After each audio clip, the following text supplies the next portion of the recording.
días. Bienvenidos al cuarto Foro Internacional de Dispositivos Médicos, organizado por la Asociación Nacional de Empresarios de Colombia, ANDI. En este momento les pido a las siguientes personas que nos acompañen en el escenario. Al doctor Bruce McMaster, presidente de la ANDI, también a la doctora Andrea Cataño, presidenta de la Junta Directiva de la Cámara de Dispositivos Médicos de la ANDI, y al doctor Javier Humberto Guzmán, director general del INVIMA. Antes de empezar con esta importante agenda académica, les pedimos ponerse de pie para entonar el himno nacional.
Gracias, pueden tomar asiento. Ahora le cedo el micrófono al doctor Bruce McMaster, presidente de la ANDI, quien instalará este foro. Bienvenido, doctor.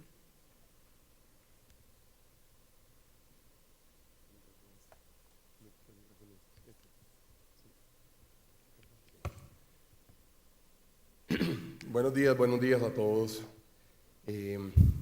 Muchas gracias por estar acá.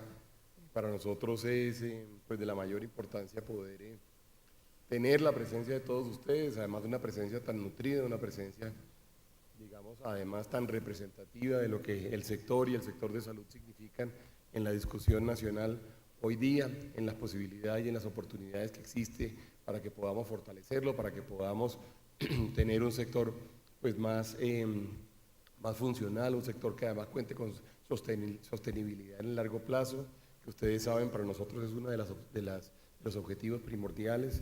Quiero saludar primero a Andrea Cataño. Andrea, buenos días. Ella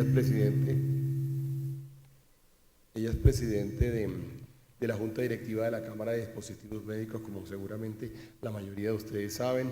Saludar a Javier Humberto Guzmán, el director general del INVIMA.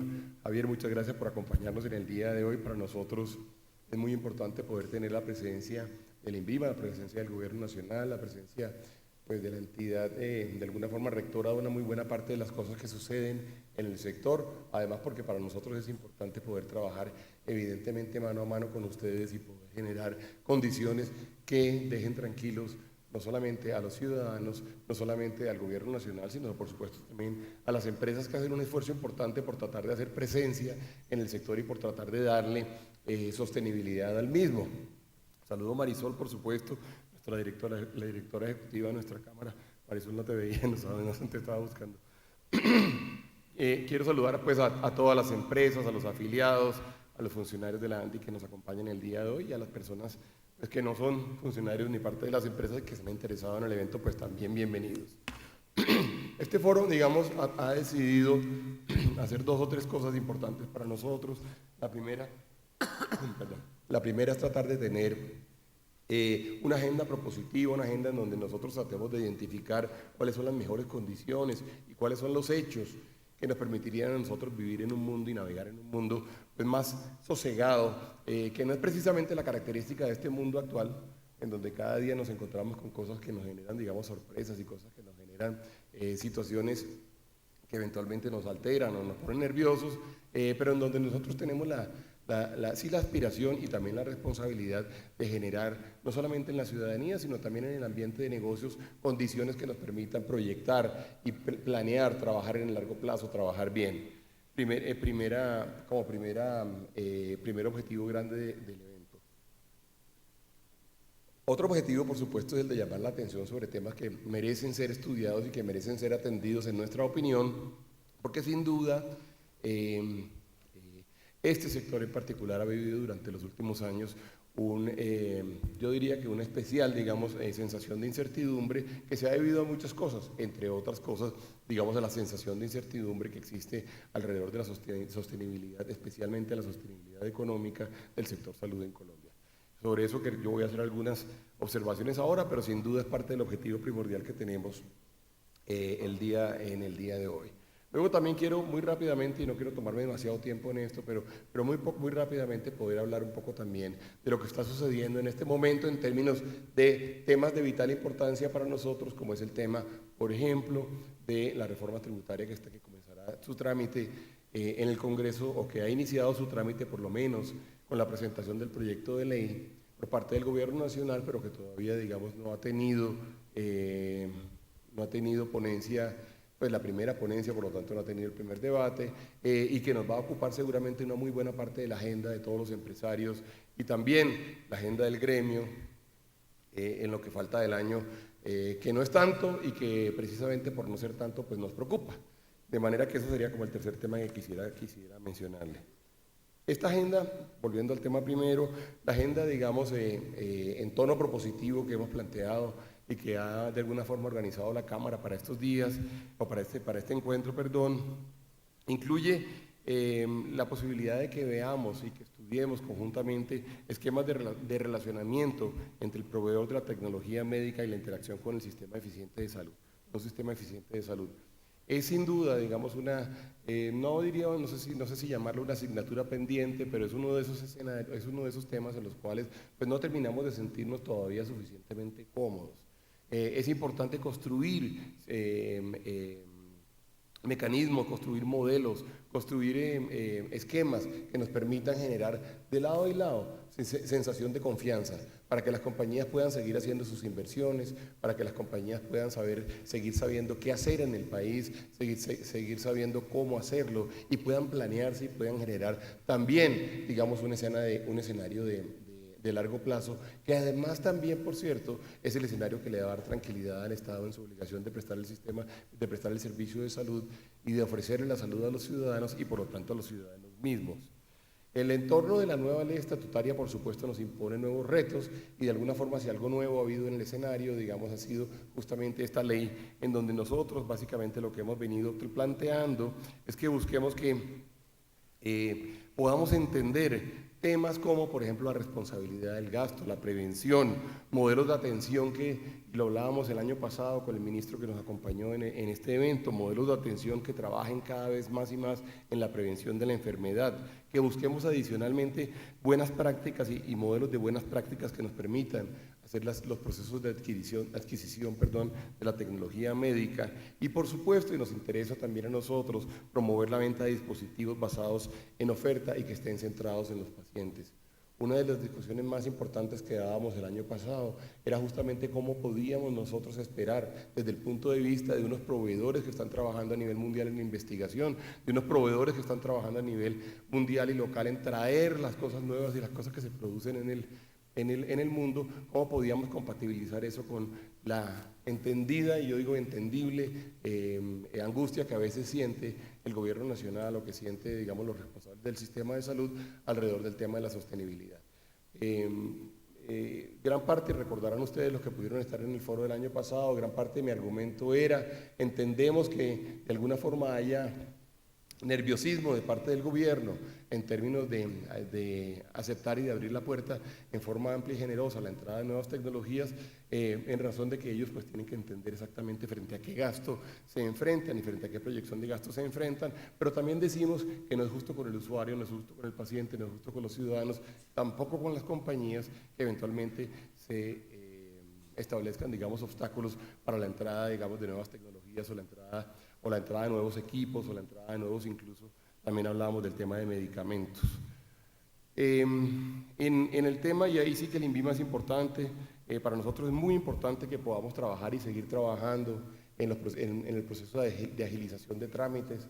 Es evidente que se está haciendo un esfuerzo, probablemente hace un par de años tuvimos una época muy compleja, pero sin duda, digamos, esperamos que esa voluntad que ha sido expresada en términos de poder generar mecanismos que nos permitan tener, por ejemplo, los registros sanitarios más pronto, que los podamos tener a tiempo, que podamos inclusive saber si nos los van a negar en un momento dado, pero que lo sepamos pronto, es sin duda una de esas aspiraciones en términos de que se vuelva una realidad, ojalá pronto, del sector de los dispositivos médicos y los reactivos de diagnóstico. Para nosotros, sin duda, esa regla del juego, que es una regla importante, que es la regla de poder saber frente a qué podemos hacer y qué no podemos hacer, que se pueda hacer pronto, que podamos tener respuesta y que tengamos además un comportamiento homogéneo y predecible de parte de la autoridad, será sin duda una de esas aspiraciones a las cuales no podremos renunciar hasta tanto no veamos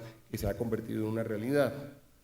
Es importante para nosotros también la certidumbre jurídica. El statu quo en términos de la regulación sanitaria es el que nos permite a nosotros planificar los negocios, es el que le permite a las compañías saber en dónde pueden hacer las inversiones, cómo pueden traer o no pueden traer sus investigaciones, sus investigadores, sus productos nuevos y además también hacer en un momento los procesos de capacitación y de introducción de los productos en el mercado nacional. Es importante que logremos y que podamos asegurar nosotros que todo este proceso de regulación esté alineado con los estándares internacionales. Colombia no puede ser una isla, digamos, ni debe ser una isla en términos de lo que sucede o frente a lo que sucede en el resto de los mercados, y en ese orden de ideas, entre otras cosas, nosotros hemos venido haciendo un esfuerzo particular y queremos hacer énfasis en el mismo en términos de la Alianza del Pacífico. Como quizá todos ustedes saben, la ANDI hace parte del CEAP, que es el Consejo Empresarial de la Alianza del Pacífico, y me voy a tomar un minuto en explicarles un poco esto. Además de toda la instancia que tienen los presidentes y que tienen los gobiernos de los 4 países que han decidido armar la Alianza del Pacífico, existe este Consejo Empresarial, que son 4 personas de cada uno de los países, 4 personas mexicanas, 4 peruanos, 4 chilenos y 4 colombianos. Yo soy una de las personas que representa para representarlos a ustedes y para representar pues, al resto de afiliados de la ANDI que hace parte del CEAP, y allí nosotros tenemos una agenda que a veces sentimos que incluso es una agenda que va más rápido que la agenda oficial.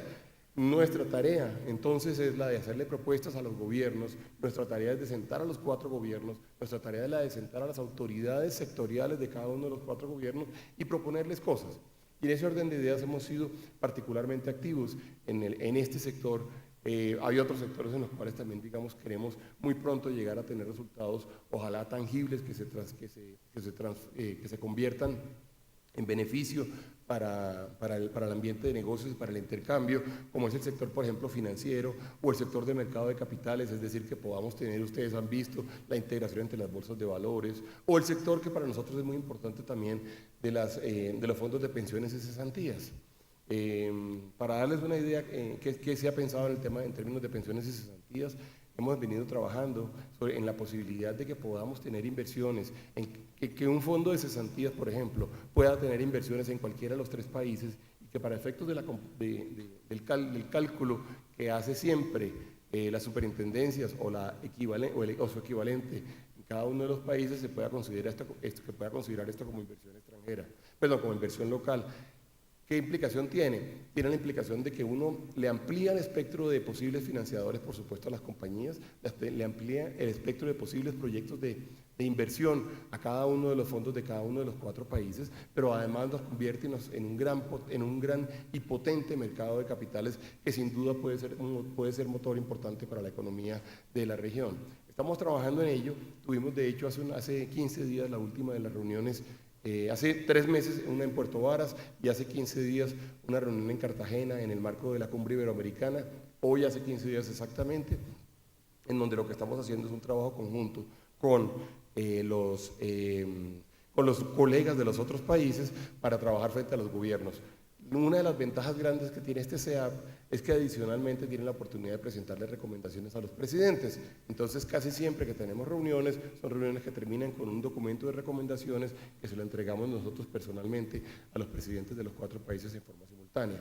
Ese es un ejercicio que venimos haciendo y en este ejercicio el sector de dispositivos médicos ha ocupado un renglón importantísimo porque además entendemos el potencial que existe para que podamos trabajar conjuntamente y para que podamos ampliar la cobertura en estos 4 mercados que ustedes saben se puede convertir en la tercera economía de América Latina, después la segunda economía de América Latina, después de la economía del Brasil.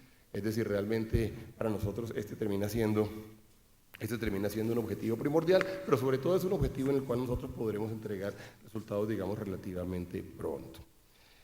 Uno no puede hacer un foro de estos, y esto es, yo diría que un poco triste, pero sigue siendo realidad. Uno no puede hacer un foro de estos sin hablar del tema de la cartera que tienen que asumir las compañías que hacen parte del sector, no solamente de este sector, de todo el sector salud.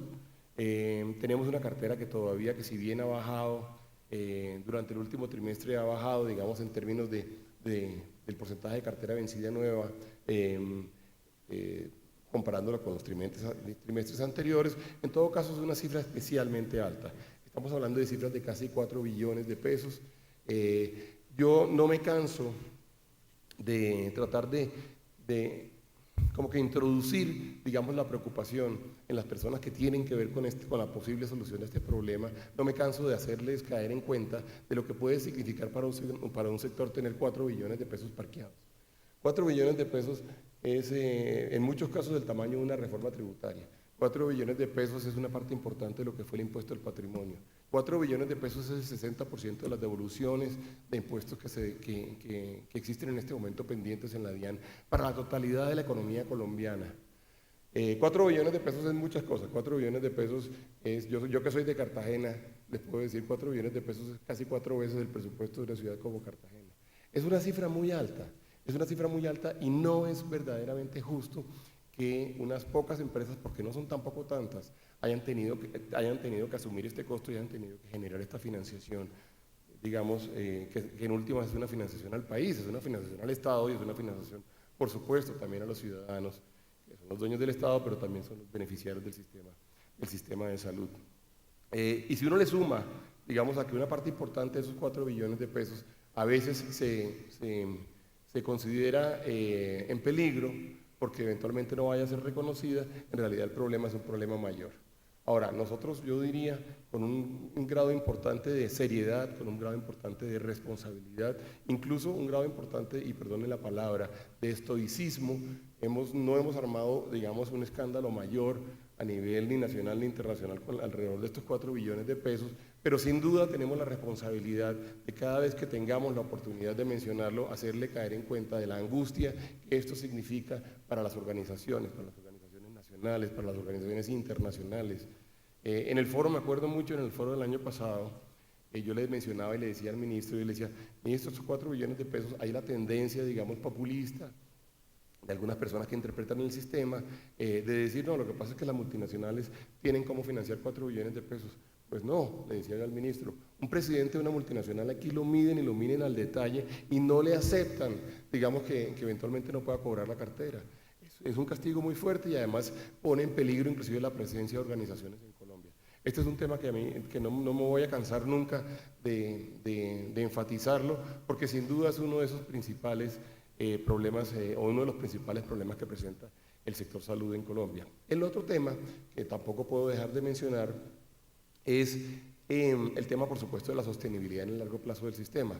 El régimen contributivo versus frente al subsidiado, como ustedes saben, ha venido además de, digamos, deteriorando el índice de financiación del contributivo frente al subsidiado. Eso no es bueno, pero lo más, diría yo, preocupante, lo más angustiante para las personas que están presentes en el sector y los que estamos presentes en el sector es ver que no existe realmente todavía una solución ni siquiera a largo plazo totalmente diseñada.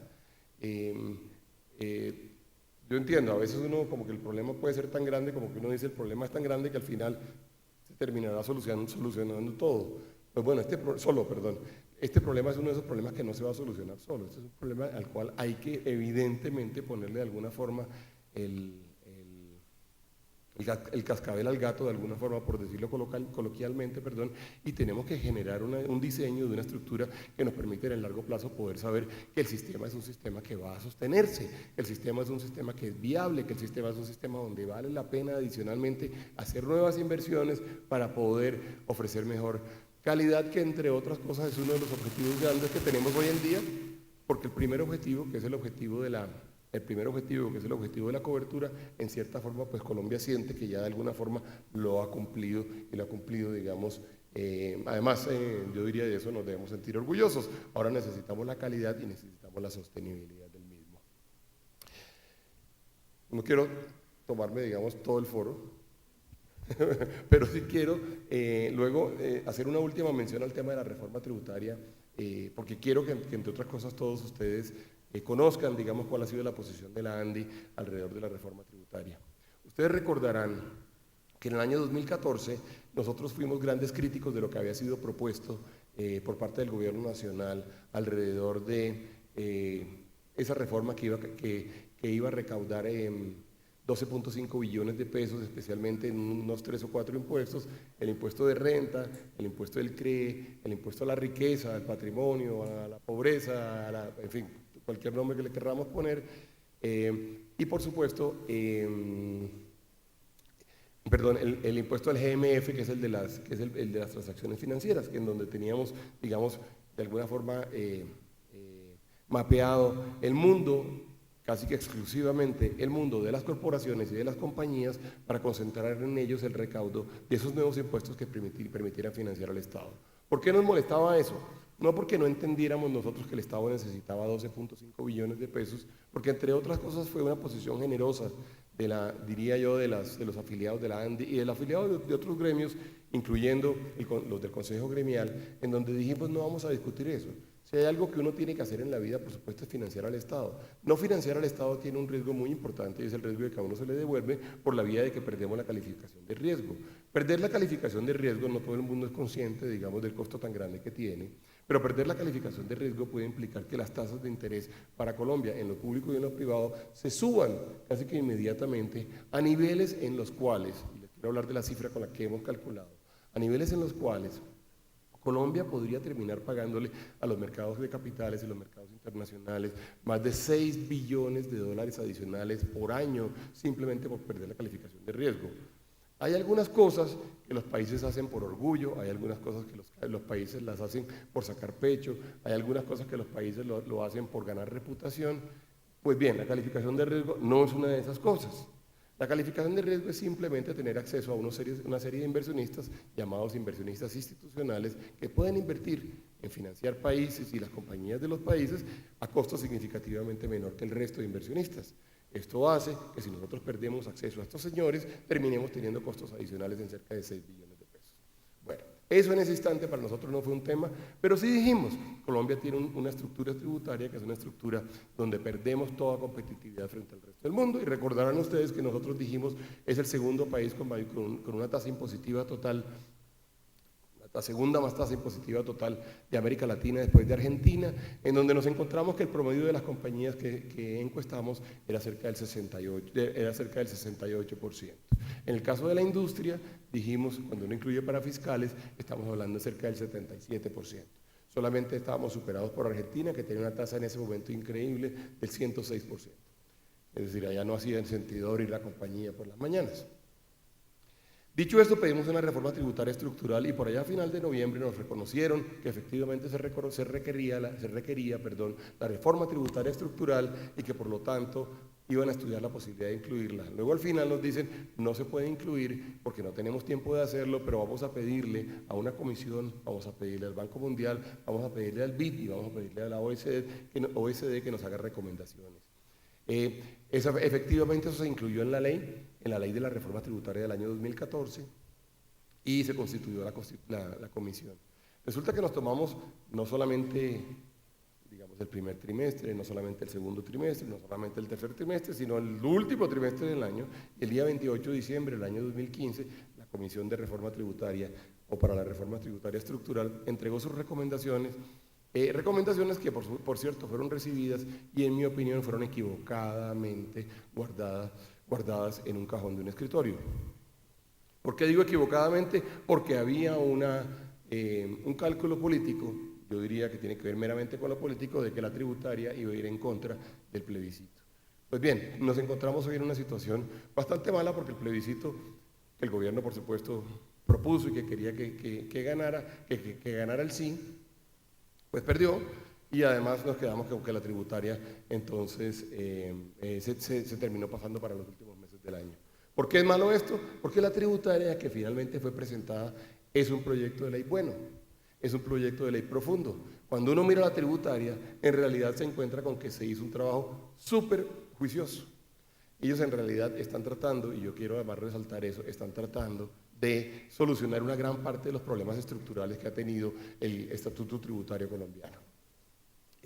Algunos de ellos, por ejemplo, el tema de la evasión. Nos preguntan y me preguntan a mí, ¿usted qué opina de las medidas anti-evasión incluidas en la tributaria? Y uno tiene que decir que Colombia necesita evidentemente hacer un ejercicio anti-evasión muy fuerte. Y hay que hacerlo, ¿por qué? Porque 3.500 compañías pagan el 70% del impuesto de renta que se paga en Colombia. Y en Colombia no existen 3.500 compañías. Hay cerca de 1 millón de registros de Cámara de Comercio y hay cerca de 450.000 compañías que tienen una operación relativamente grande. Hay mucha gente en Colombia que no paga impuestos. Por supuesto, cada uno de nosotros individualmente no quiere pagar impuestos, pero no es justo que algunos sí paguen impuestos y otros no paguen impuestos, y sobre todo no es justo cuando uno le está pidiendo al Estado cosas como, por ejemplo, darle sostenibilidad en el largo plazo al sistema de salud. Entonces, a nosotros nos tiene que interesar, es decir, a las compañías serias, a las compañías responsables, a las compañías que sí pagan sus impuestos, le tiene que interesar que haya medidas anti-evasión importantes. Hay algunos otros capítulos en los cuales la reforma tributaria es bastante buena. Por ejemplo, que tienen que ver, entre otras cosas, con el tema anti-evasión. Por ejemplo, el tema de poder trabajar y poder implementar temas como el monotributo en los pequeños contribuyentes. Eso es importante porque eso significa, no es que estemos hablando solamente de anti-evasión, sino significa formalizar a un montón de personas. Y significa que además sabemos que se venden esas compañías o que se venden esas tiendas o que se venden esos pequeños negocios, y de alguna forma la DIAN debería poder, el Estado debería poder, con análisis de Big Data, porque además estamos frente a eso hoy en día, poder tratar de cruzar la información hacia arriba y saber quién produce las cosas y quién las vende y a cuánto las vende. De manera que hay una serie, ahí tenemos ese tema importante. Tenemos también, por supuesto, otros temas que son interesantes, y voy a hablar primero de las cosas que me parecen interesantes. Yo diría que lo más interesante realmente es el tema de la estructura tributaria que hay detrás, el concepto tributario que hay detrás, lo moderno y lo juicioso. Hay otros temas, por ejemplo, como poder pasar a las normas NIF en forma clara. ¿Y por qué digo en forma clara? Porque originalmente se estaba hablando de entrar a las normas NIF y estábamos entrando en un escenario en el cual lo que nos cambiaba era realmente la base gravable.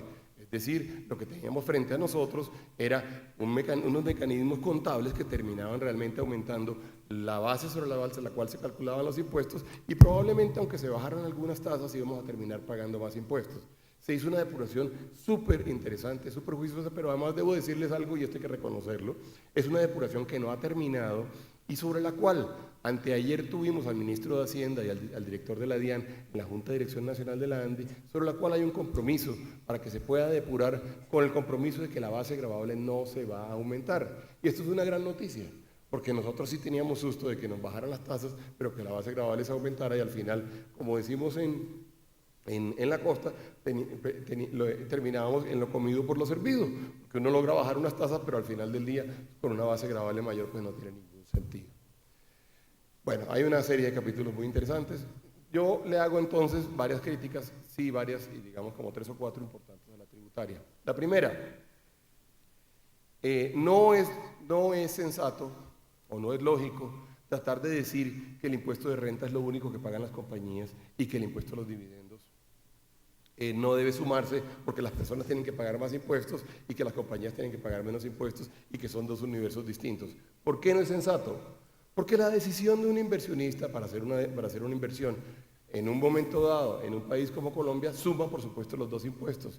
Entonces, si es cierto que la reforma tributaria es para aumentar la inversión, tenemos que tener en cuenta que los inversionistas pues miran el impuesto a los dividendos más el impuesto a la renta. Si uno mira los impuestos a los dividendos más el impuesto a la renta, en el año 2017, con la norma actual, se pagaría 42.5.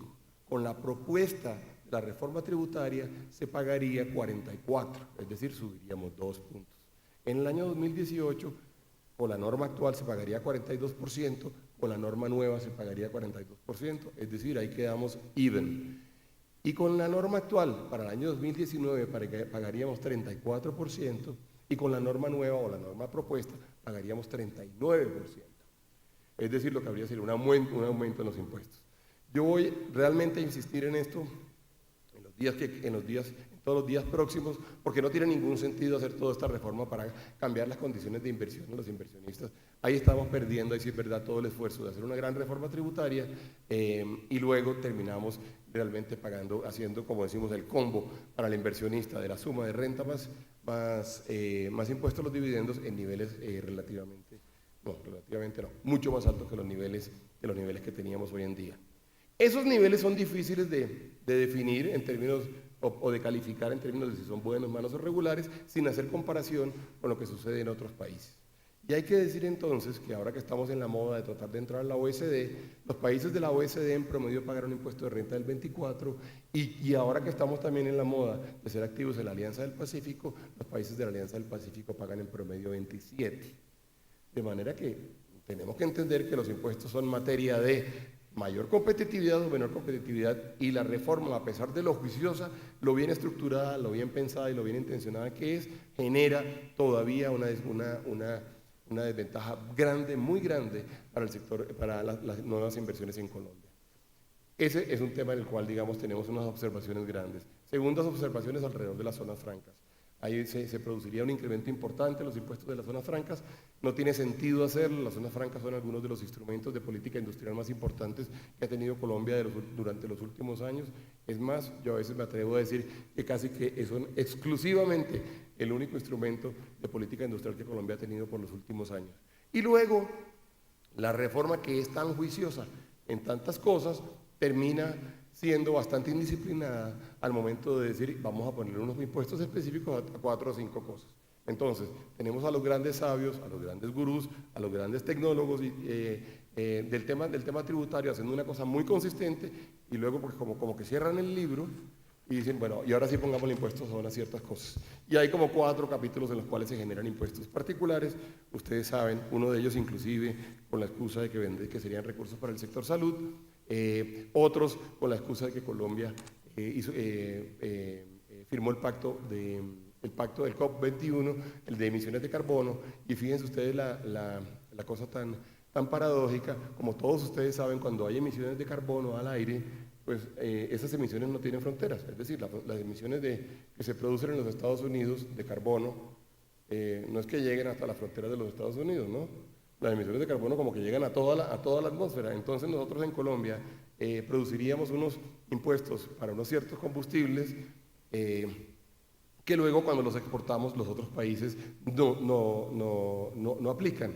Entonces se nos da a nosotros por ser más puristas, inclusive los grandes emisores de CO2, y resulta que lo que terminamos es afectando a la industria nacional y afectando algunas actividades. Y es muy importante decir esto, ¿por qué? Porque Colombia no es un gran contaminador en términos del planeta. Colombia, para que ustedes lo tengan en su mente, produce el 0.46% de las emisiones de CO2 del mundo. Y es más, para que de ese 0.46 de las emisiones de CO2 del mundo, para que lo tengan en su mente, solamente el 4% del 0.46 lo produce la industria. Es decir, en realidad Colombia no es un gran emisor de CO2.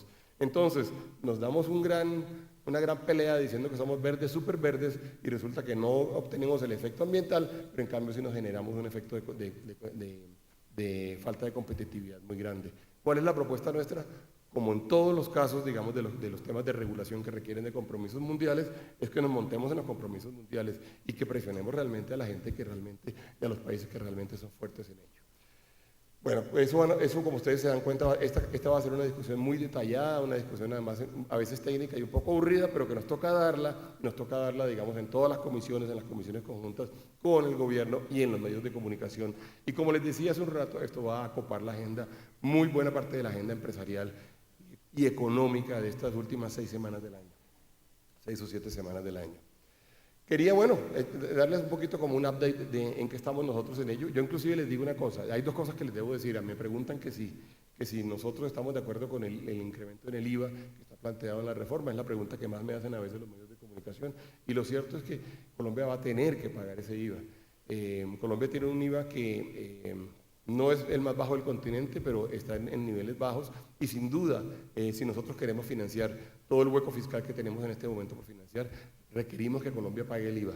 Ahora, decía el presidente del Perú en la cumbre iberoamericana que los países deberían tratar de bajar el IVA en la medida en que iban teniendo superávit fiscal. En eso estamos absolutamente de acuerdo. En la medida en que tengamos superávit fiscal debemos ir bajando el IVA.